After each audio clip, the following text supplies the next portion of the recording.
Sugar ఉన్న వారు కూడా పనస్తోలను తినచ్చు.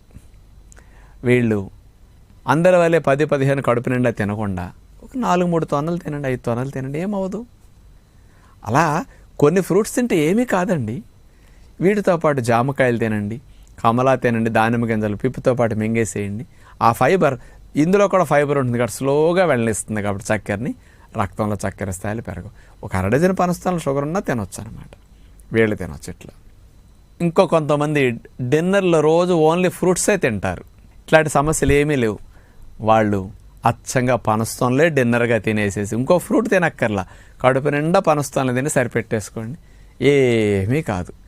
కొంతమంది ఇన్నేసి పనస్తోనలు తింటుంటే పెట్టుకుని అలవాటు లేక ఎవరిని అట్లా అంత తినేవారిని చూడక, అమ్మో చాలా వాతం చేసేస్తే అసలు అన్ని తినకూడదని, అన్ని తింటే అరగవు అనేలాంటి పదాలు ఉపయోగిస్తూ ఉంటారు. అది తెలియక అనే పదాలు, మీరు పట్టించుకోవద్దు. మీరు తిని చూడండి.